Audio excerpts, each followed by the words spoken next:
Good afternoon, and welcome back to another Pure Theory Crafting from Marvel Avengers Alliance 2. Now, those of you who were on the Reddit just a little bit ago, I have literally just finished posting the Gamora video and actual post to the Reddit, I suppose. You need to find another word for that. I am starting straight in. I did go ahead and write two posts last night. So as soon as this one gets finished, as soon as the video gets finished, we will post up for Civil War Iron Man. He is the last of the four Civil War characters released with Spec Ops 2, and therefore the only one that I haven't done. Now, I've gotten some questions for him, and he is a little bit different. Much like, uh, much like Captain America, there are three variants of Iron Man currently in the game. This is the only one who is not a blaster, and he doesn't play like a blaster. Don't try to play him like the other two. I mean, it's definitely possible. You can build him for damage, and you can do that. But why not use a blaster whose moves naturally kind of sync to that a little bit better? Instead, we're going to look at why he is a tactician. One of the great things about the second incarnation of the game, as opposed to Avengers Alliance 1, is that the classes often have very distinct feels. There is there's an impression that I get when I'm playing a tactician that bringing this character in is going to make the team better, even if they themselves are not the primary damage dealer. We saw that with the tactician variant for Captain America, the actual default version. While he has the ability to protect, his bruiser versions do it better. Granted, the Civil War Cap doesn't protect himself, but his between his covered ability and his unyielding buff and, some of his other tricks he's got going there, he's better in terms of raw team defense. They are tough individuals. But the Tactician Cap starts to bring things like Group Hastened, Group Rampaging. I believe he does Group Sharpshooting on one of them. That's what he does. He brings buffs to the group. And Civil War Iron Man, no different. With one exception. He is almost purely defensive when it comes to what he brings for the team. Civil War Iron Man is a centerpiece of a lot of tankless teams that I've seen right now. Several heroes are strong enough that tanks only help them so much. Characters like Moon Knight and Drax, some of the heavy bruisers like the Hulks and She-Hulk, these are characters who have the ability to take a hit and keep going. Civil War Captain America does this too. They don't necessarily protect other people, or they don't necessarily do it well, but they're tough to kill in their own right, and don't necessarily need a tank the same way that squishier characters, like Gamora was in that video I just did, they don't need to hide behind a protector. And when you have a couple of those lined up side by side, Civil War Iron Man can increase the survivability of the team as a whole by taking some of the damage himself and by mitigating some of the damage of the team. So he's a great defensive and survivability support for the team while still doing a respectable amount of damage for himself and having an incredibly useful, versatile, powerful debuff that I don't know that I've ever seen anybody else apply. I think it is unique to him. Anyway, let's break it up. Let's go into him here. Just like with Gamora, this is not a character that I have at 30. He was the one that I was given for the Civil War event because I was on iOS. I believe all iOS users got Iron Man, and I believe all Android users got Civil War Cap. But I drew Cap like the next day, and so I didn't really have the time to build him up. I actually don't have any Iron Mans terribly high. It's just he's not a core character for me more often than not. I have other blasters that I use. But let's go ahead, let's bring him up, let's take a look. Even randomly at level 23, because I've kind of been feeding him the unstable ISO canisters as the daily task has been, give them 3. So he's gradually building his way up there. Take a look at those stats. Specifically, take a look at that defense. Way higher than anything else. Now, he's still got some offensive capabilities. His attack and his accuracy are just lagging a bit behind his defense in terms of overall capabilities there. His health and evasion, absolutely terrible. And yet we'll find as we go through here that while we'll bring his evasion up a little bit, we will completely ignore his health entirely. Buffing Iron Man's health is not efficient use of stats.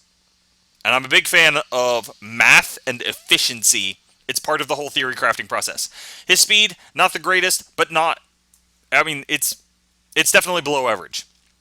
And we'll see that with his stats.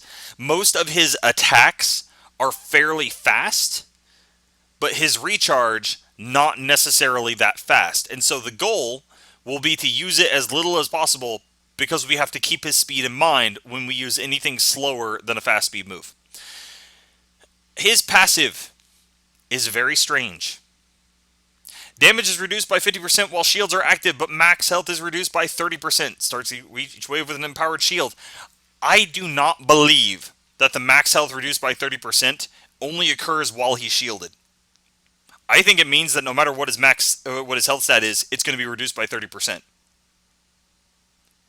While he has a shield up, he has the benefit of the impenetrably ISO set. He's taking half damage, same as if he were blocking. But I believe that the 30% health loss occurs whether the shield is up or not. Maybe it fluctuates otherwise, but I really think that he's going to perpetually be one of the lowest health characters in the game because he's focused. Instead of on the defensive, like, physical attributes of his armor is focused on its repulsor shields.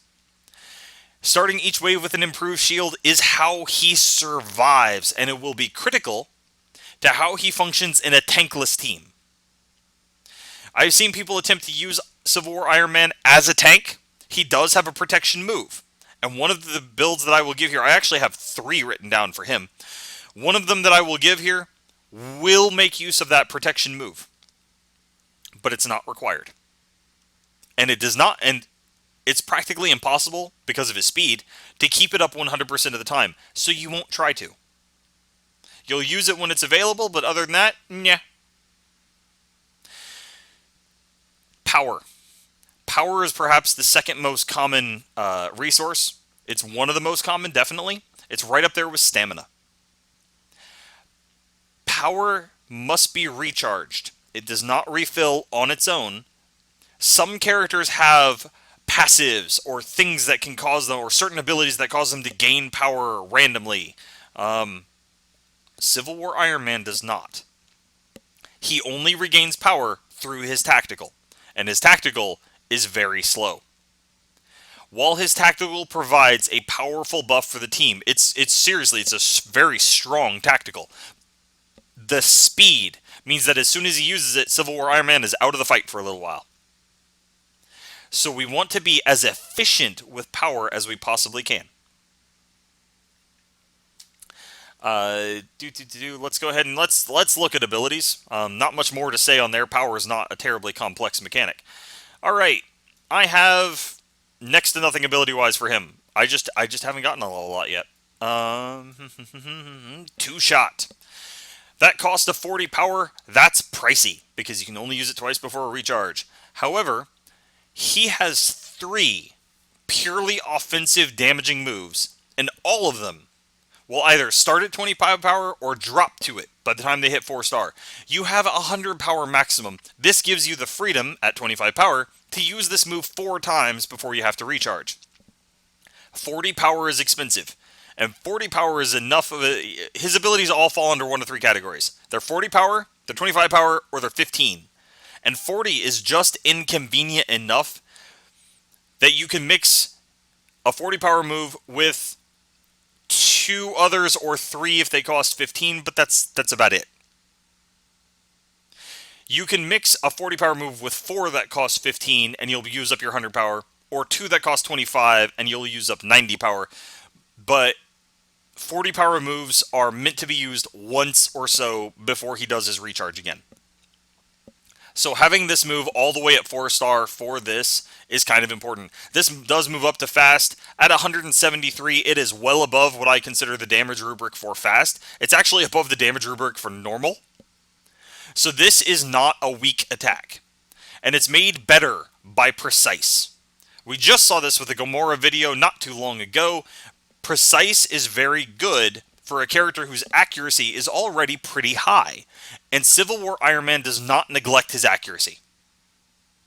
He will land these shots pretty consistently. They will often crit, and this actually just makes it even better because it has Wide Open.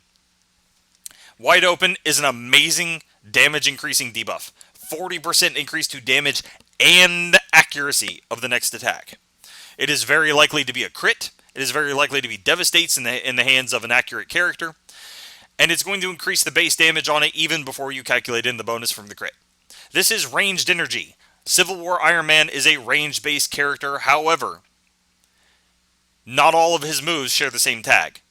So in the builds that I give you, I will often say, pick one damaging move.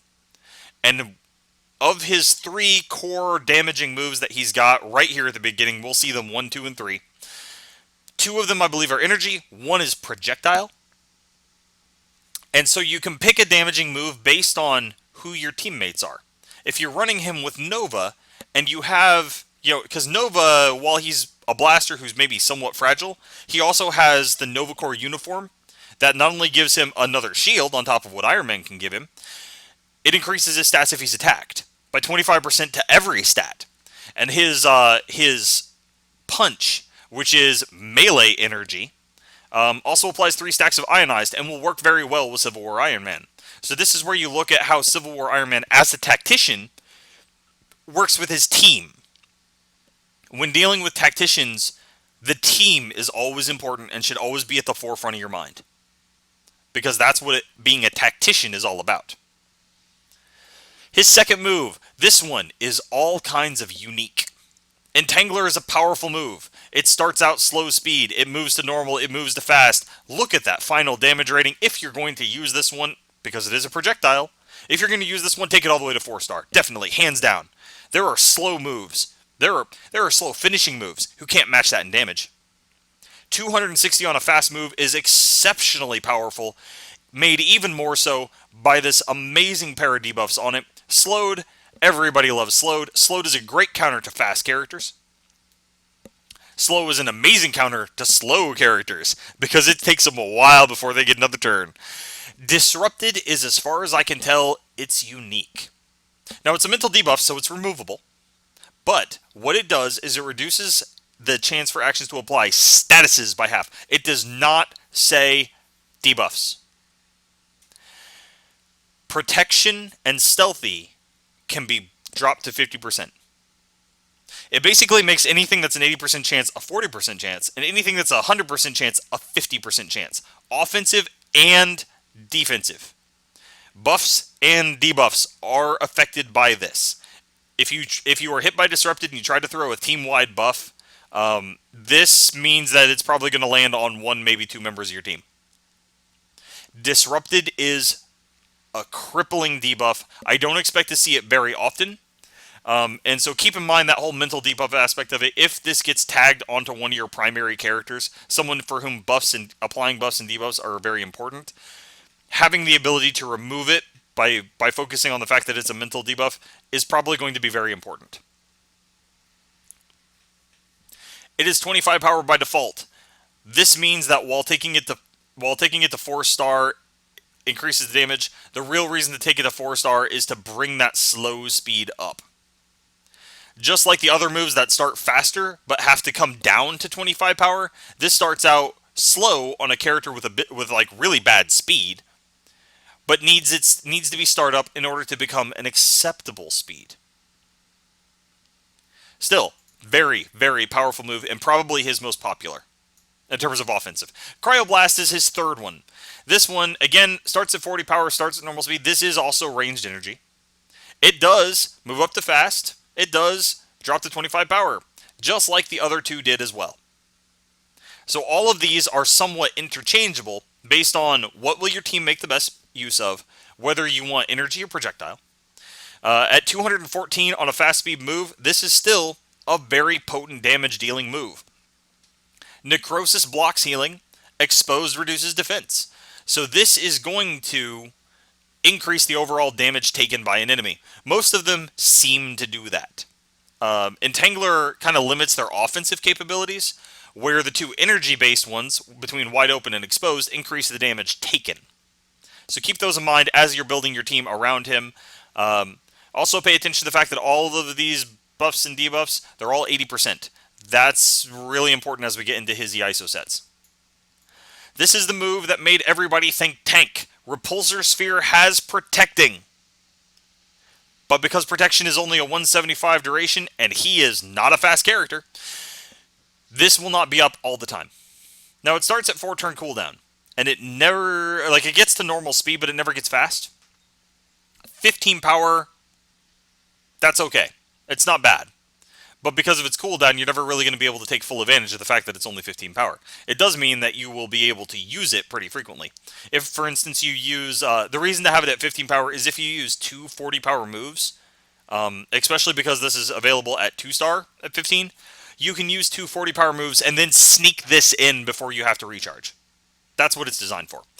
The goal here is to once again get it to 4-star. This is a character who will become far, far more powerful at 4-star in that he doesn't peak early. Some characters, the abilities only increase in damage between 2 and 4-star. They don't gain any other effects. Iron Man gets faster and gets a better management of his cooldown as he builds up, and all of his abilities and some of the builds that I'm going to give here need him at 4-star. He is a high investment character who has right now already been shown to be pretty solidly powerful. But he's going to need that input. He's going to need focus. You're going to have to sink some resources into him to really bring that out. Now, Iron Man's protection. This, first off, reapplies another improved shield to him. He already gets one at the start of every round. If it's taking any damage, he's going to refill it to full before he starts protecting. He doesn't take a lot of damage. We already saw how high his defense is. It's only going to go higher.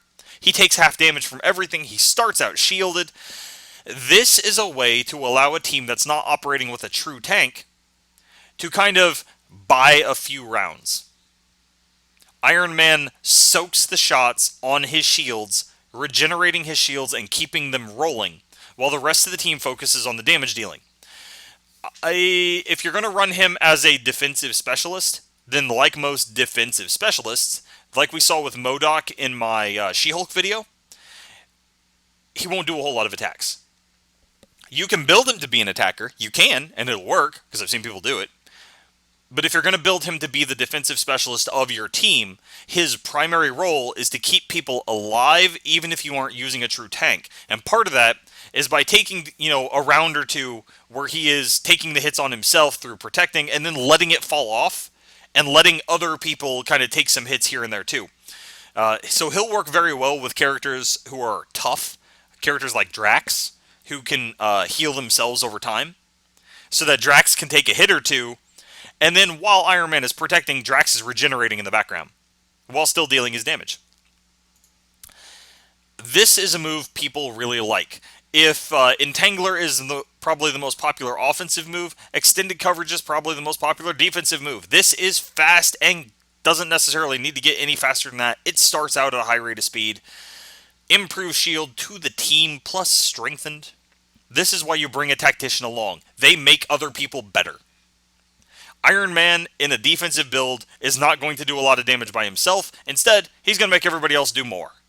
And this is one of the ways that he does it. Starts out with a crippling 5-turn cooldown. Takes a long time to use it. Will never get cheaper than 40 power. We have to take note of that when we do potential builds for him. 40 power is a lot. But you can drop its cooldown to 3. That cooldown, by the way, perfectly lines up in terms of it's also 3 on his protection move we just looked at. This move paired with all the others there, we're gonna want it up to 3 and 4 star as fast as you can get it, so that you can really begin to weave in his moves together. This is the damage move. If you're gonna build him for offense, this is how you do it. You're ignoring his. If you build him running alongside a tank, this is one of the moves that you will pack, where you will change his. With this move, you're going to take his normal defensive specialty and turn it into offense. And we're going to do it through the fact that it only costs 5 power, but consumes everything. You will have to recharge after doing this. It's a 2-turn warm-up and a 2-turn cooldown. This means you can't use it in the first round of combat. It'll be your third move every time. You're going to set it up so that it's always your third move. Ranged energy. It's going to benefit from ionized, not targeted. Speed is slow. That's not going up. This is meant to be a killing blow, especially to end a wave, so that you don't have to frustrate yourself with a slow speed. 2 variant versions of powered, which is slightly confusing.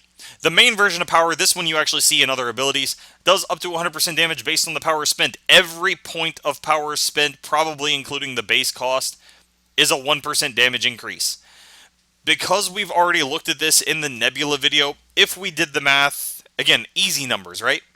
If we say it does 100 damage, I mean, I know it does more than that, but if we say it does 100 damage, then fired from a full power bar, it's going to do 200. 100% extra damage. Fired from a half power bar at 50, it's going to do 150 damage. So it's only about, a 1/3 increase between half power and full power when you fire this off. This means that you'll want to kind of you can weave in other abilities. For instance, if you're going to use this every third turn, then that means you're probably going to have to follow it with a recharge, and you'll have the option to do another attack or throw a shield or do something before you fire this off again.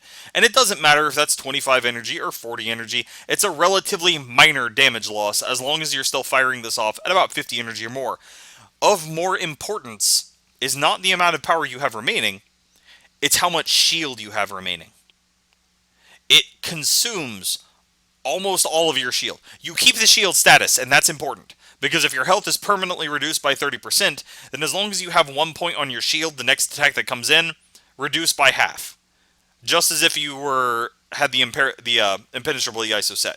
So it doesn't burn out your shield, so that you still get that half damage effect, but it takes that reduced amount and increases the attack.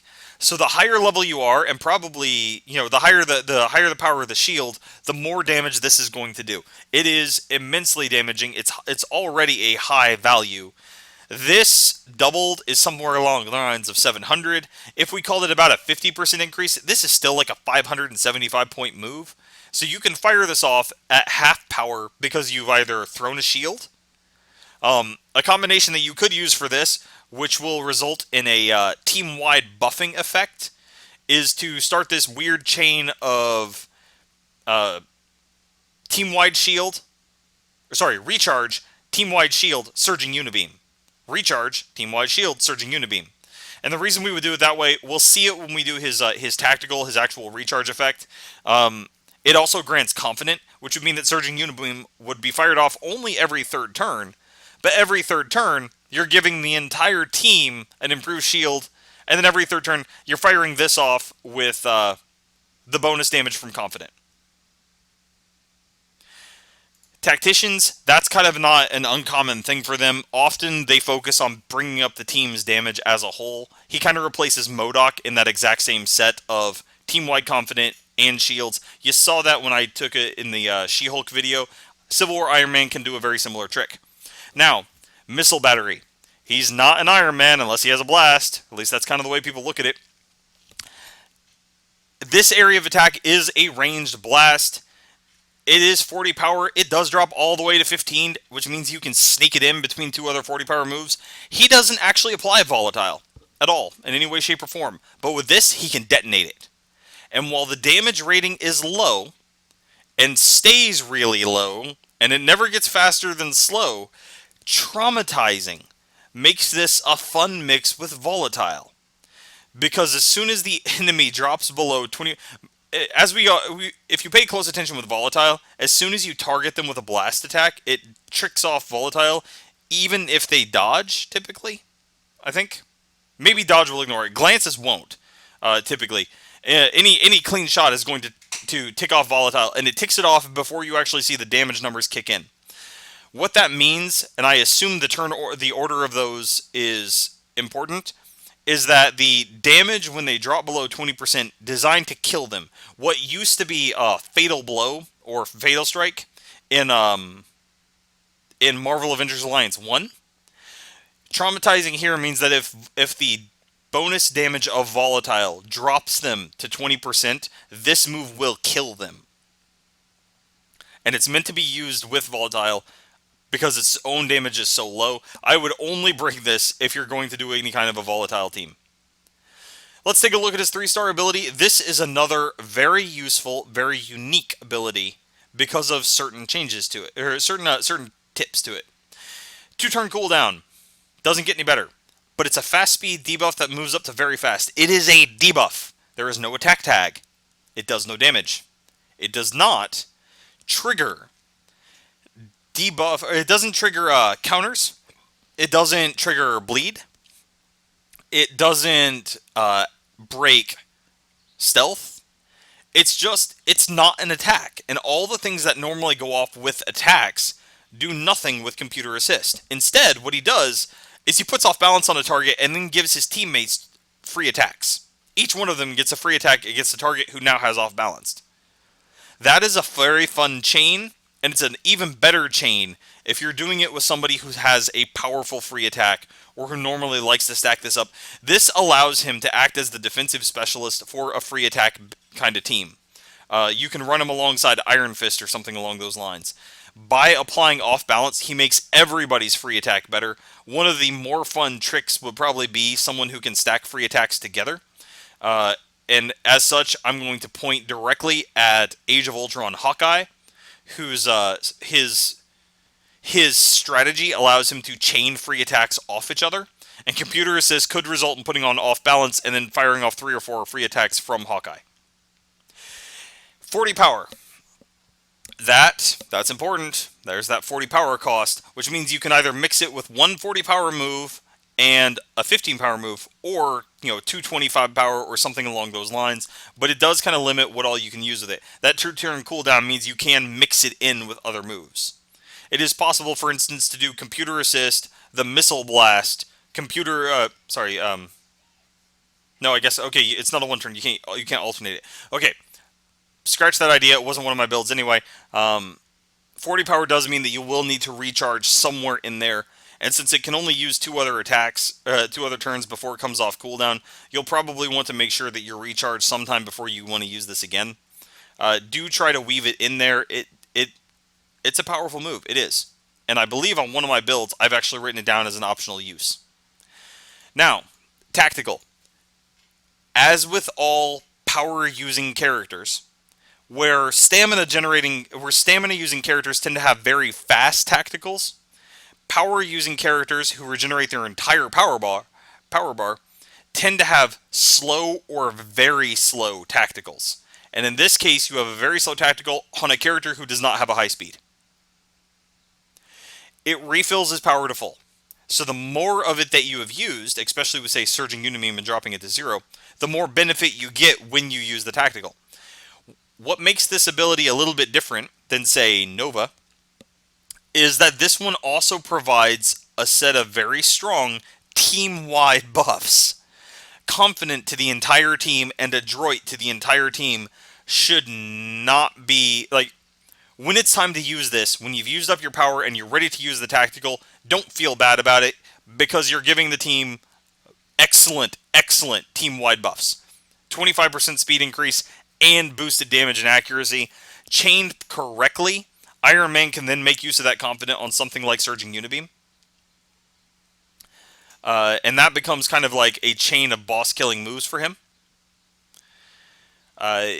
His innate is meant to work with it, and his innate is horrifically worded. Next time he guards his instant speed, I don't like the word guard in there. This kicks in the next time he uses his tactical. And it causes the very first time that he uses his tactical in combat, and I don't know if it triggers off anything else. The one thing that I do know is that the very first time the Iron Man uses his tactical in a battle, it is treated as instant speed and he gets his next turn immediately. This gives you 2 ways to use his tactical. You can use it at the very start of the fight to give everybody adroit and confident, and then immediately take your turn. And this is probably most useful in PvP when you're trying to front load the entire team's damage. Or you can use it in a longer series of fights in PvE where you have multiple waves, do his rotation like normal, and then he's just going to have less downtime when it comes to the second time that he's going to start going through his abilities. So yes, as horrifically worded as this is, what it does is it makes the very first time that he uses tactical assessment to generate his power, the very first time he uses that, it's free. It's an instant speed move, and he immediately gets another turn. Why it's worded that poorly, I don't know. Maybe there's another way to trigger it, but not to my knowledge. Let's take a look at his EISOs. 4 blue defensive EISOs. He gets one every time that he unlocks a new pair on an already high speed. This is a character who's designed to weave in protection every now and then to soak some damage. But there's no green EISOs anywhere. There's only one purple. Evasion and health for him are going to stay very low. He is a defense-centered character when it comes to his survival, not health and evasion. Because his maximum health is going to be reduced by 30% as soon as he gets into combat, you do not want health even on secondary stats if you can avoid it. And the reason I say that, because I'm sure people will look at that and go, really? Really? Holy crap, that's going to leave his health way too low. Because anytime that you put a secondary stat that into health here, you're only getting the 70% of the benefit you would get if you put it into a different stat entirely. Stack his defense like crazy. Not just here in the four EISOs. Go ahead and make defense a secondary stat over on the other 4. But avoid having any crystals with health on them anywhere. Ideally, the grand final setup for a Civil War Iron Man is 8 5-star crystals, all of which have bonuses to every stat except health. I would neglect health to that extent. As always with a low health character, especially with someone whose health is penalized, like Iron Man's is, beware of damage over time effects. That is his single greatest weakness, because otherwise he has amazing survivability. High defense, taking half damage, and shielding constantly. A new improved shield every round, plus 2 separate abilities that give him an improved shield in between the waves. It's very, very hard to break Iron Man's shield, which makes damage over time effects the best way to actually kill him. And the enemies will do this to you. Because of this, and because I do not know, because I don't know at all, that Impenetrable stacks with his passive, and there's a very good chance that it doesn't. If it does, it makes him like Luke Cage. It becomes exceedingly hard to break his shields. And if so, then Impenetrable is amazing for him. But if it doesn't stack, then Rejuvenating is probably his best. Barricading is good. In fact, Barricading is very good because it's a redundant shield. If something does break his shield, he has such a low health pool. If for instance you get targeted by an AoE after using Surging Unibeam, or if your tank goes down and you've just used Surging Unibeam and you're only at 1 point of shields, that very next hit could take you down to half health or lower, and Barricading could save your life. If you're running him as a defensive specialist and you're not using Surging Unibeam, Barricading kind of falls off some because he has so many abilities that are going to grant him shields over the course of the fight. That Rejuvenating and Indomitable, like with Gamora that I just did, Rejuvenating and Indomitable give him the ability to resist and survive damage over time effects that are going to be his greatest weakness.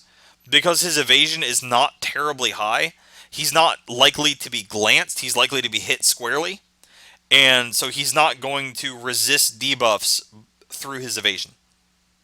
Now, 2 EISO slots for accuracy and 1 for attack.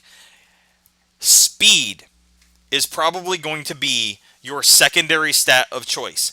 Just like for Gamora, where her attack was neglected in that it didn't appear anywhere in her EISOs, speed doesn't appear anywhere for Iron Man. While his damage moves and his buff moves can often reach fast speed, his high damage moves are often slow, and his Missile Blast and his Surging Unibeam are slow attacks, and his tactical is very slow. Even with adroit, 25% of a low number is still a fairly low number. You need to make use of the secondary stats on his EISOs to bring his speed up. His defense is already pretty good. You can bring up his offensive stats if you want to. But Civil War Iron Man is in the party to be a defensive specialist. If you want an offensive tactician, there are better options. If you want a damage dealer, you probably shouldn't be looking at a tactician in the first place. It's not really their role in the party. Civil War Iron Man should be a top pick if you want a defensive specialist, as compared to say characters like MODOK and or Civil War, or sorry, the Marvel Now Captain America. These are also pretty good tacticians who can give defensive effects to the party and kind of increase their survivability in addition to the offensive effects, because he grants team wide adroit and confident, and he does it as part of his recharge, so he's always got it available. Civil War Iron Man can bring offensive buffs to the team, but defense is his specialty, and he should be used that way. Coordinated? No. There's too much of a chance that you're going to bring Civil War Iron Man for the sole purpose of adding to the defense of the team. Do not waste 3 ISO slots on, or sorry, 3 pairs, 6 slots on coordinated, when you could be doing so with a damage dealing character. If you want a damage dealing character, bring one. Don't bring this guy. It's not what he's there for. He's got good damage dealing capabilities, but that's not really the role you're going to bring him in. It's almost a side effect. Give him defensive abilities. Give him rejuvenating, barricading if you've got the slots for it. Experimental is amazing. So many of those wonderful debuffs are at 80%. He is a high candidate for experimental. So give him rejuvenating, barricading, indomitable, and experimental, and he's going to be a well-rounded character. You don't want to give him veiled, because you're going to bring him to take hits. You want him to take hits. Veiled throws that off. So skip veiled for him. If you're going to bring him primarily as a defensive specialist, you don't care if he can hit stealthy or protected targets. He's going to be focused more on defending the team. So, those are my suggestions when it comes to EISO sets. I'm sure other people will build him differently than I will, and therefore will use different sets. Those are my recommendations based on what I'm looking at on paper, and not having necessarily tried him more than as allies. I have a couple allies who run Civil War Iron Man. I have gotten the chance to play with him there. I've seen how much damage Entangler can actually do. It's a lot of fun. These are my impressions of him on paper from a theory crafting and mathematical standpoint. Let's take a look at abilities. I've got 3 that I would like to go over for him. Civil War Iron Man has some PvP capabilities. Be careful when you're facing someone who has Shield Breaker or can apply Wounded. Wasp can hurt him, but the AI is dumb. Wasp probably won't spend the entire fight chaining Shield Breaker onto him. So, if he's there, in fact, that's actually, let's talk about that as a PvP tactic, which I don't normally do. If you bring Civil War Iron Man and there's a Wasp on the enemy time, pop his tactical on the first round and kill her, because she is the greatest threat to him that you're going to see in the enemy lineup. If you pop his tactical right off the bat, his innate will make it a free action and allow him to attack immediately thereafter. He's already got confident, because now the whole team has confident and adroit. And this gives you a better chance to take down Wasp before she can do things like Shield Breaker and Wounded to him. My suggestion for his PvP team, you're going to want to use Entangler for your damage dealer because of the Disrupted buff. Disrupted and Slow is an amazing pair of buffs, and you can drop it on a dangerous portion of the enemy line to kind of slow them down a lot, as well as reduce their overall effectiveness.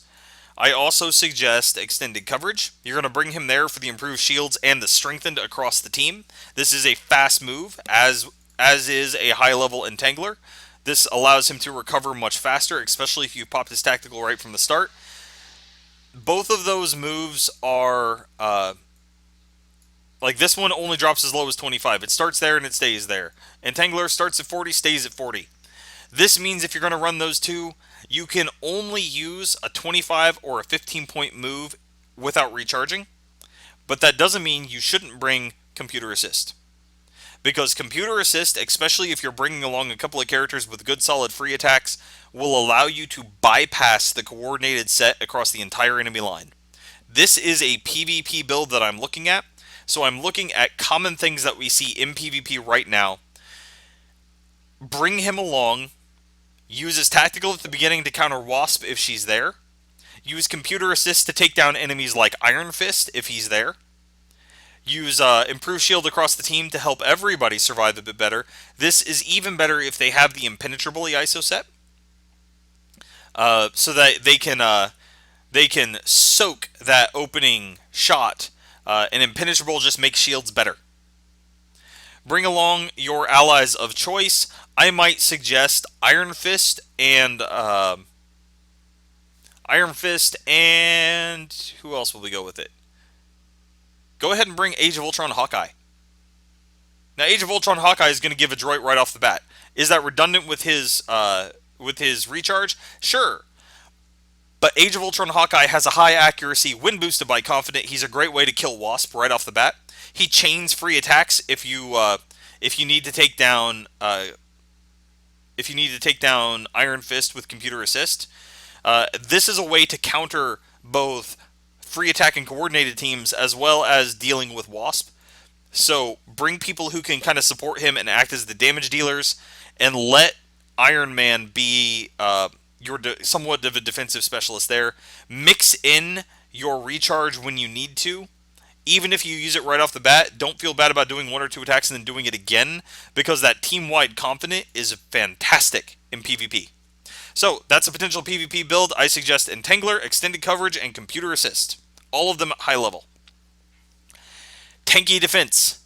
This is only going to truly shine when all the abilities are 4-starred. It really is. It's going to want them at 4 stars. You're going to want a damage ability of your choice. If you don't have everything at 4 stars, bring Entangler because it's 25 power, and that kind of minimizes the number of times you need to recharge.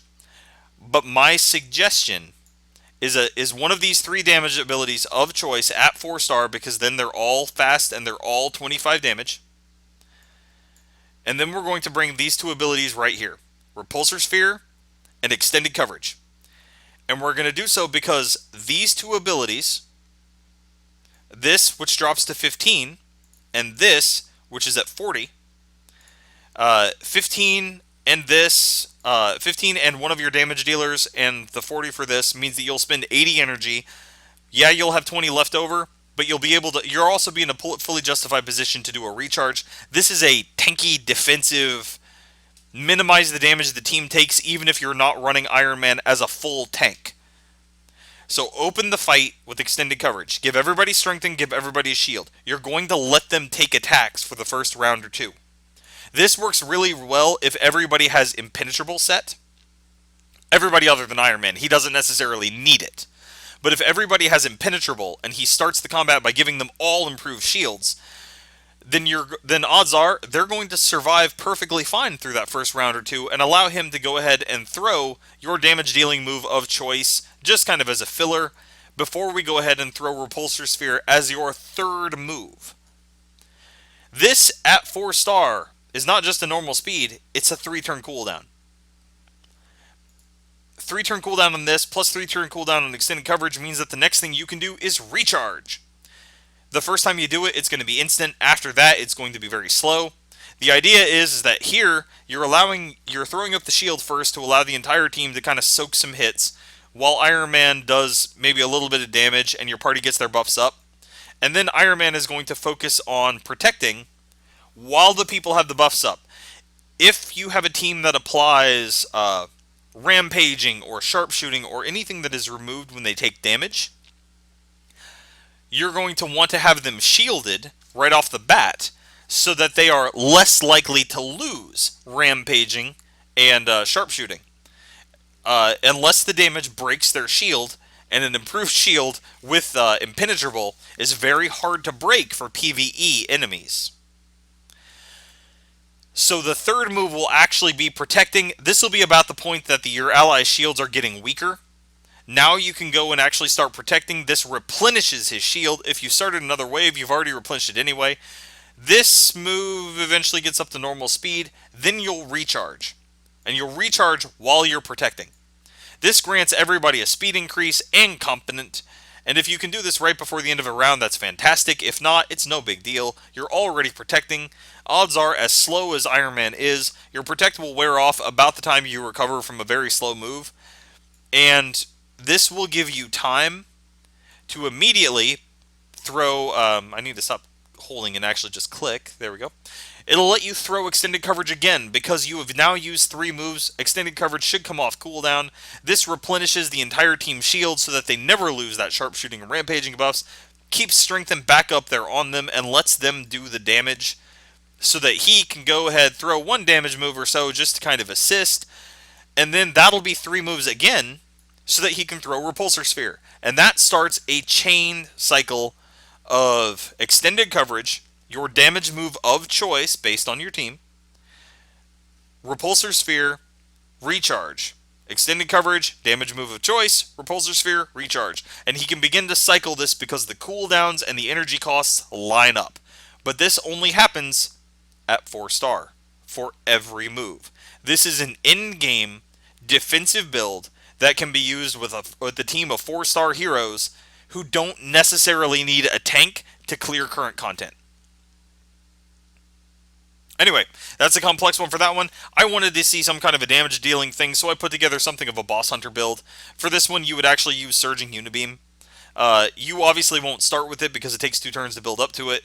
You'll take a damage dealing move of your choice, and then you'll take either extended coverage or computer assist / missile battery. If your team applies volatile, missile battery is great for this because of its low stamina cost. You don't want, even though it's only 15 energy and you could use it pretty well in there, Repulsor Sphere has some problems in terms of its cooldown as well as the energy cost, as well as the fact that it causes you to take damage. You want high shields for your Surging Unibeam. You don't want him to be protecting during that point because he'll take damage to the shield and that'll reduce your damage here. You also don't want him protecting when you burn your shield down to 1 and risk getting attacked and killed, because Iron Man's low health will cause him to die very quickly. He has a pretty solid defense, but he has such a low health that, much like Wasp, if something can get past the way he builds his defense, then he's not going to last very long. So, use extended coverage if you need to replenish that. Use your attack of choice and use Surging Unibeam almost on cooldown. As soon as it's done, go ahead and recharge. You'll need to because you'll be out of energy.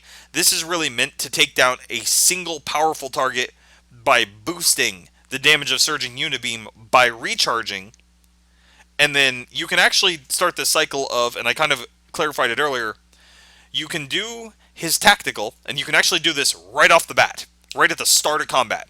Give everybody confident, give everybody adroit, and then his next turn, use extended coverage to give everybody a shield and everybody strengthened, and then go ahead and fire off a Surging Unibeam. Now, at this point, you can recharge again, but perhaps a better option in the long run, because of that 3-turn cooldown. Even though Surging Unibeam only has a 2-turn cooldown, you can't fit in a Repulsor Sphere every time like that.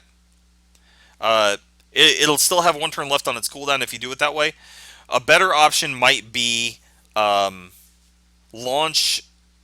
trying to figure out a good way to do this, because it's a little bit awkward. Surging Unibeam is a powerful attack, but it's a little bit tricky in terms of its setup. You probably won't go into a flat rotation. Instead, you'll bring one of your damage moves of choice, and as you're clearing your way through the waves, your method of doing this will be you'll use extended coverage and your damage dealing move of choice to clear through the weak enemies, recharging as needed, firing off Surging Unibeam if you feel that there's a hard target, and as you get to the last wave, because he gets his shield back at the start of every wave, recharge right before that last boss, before the last wave and the boss comes in.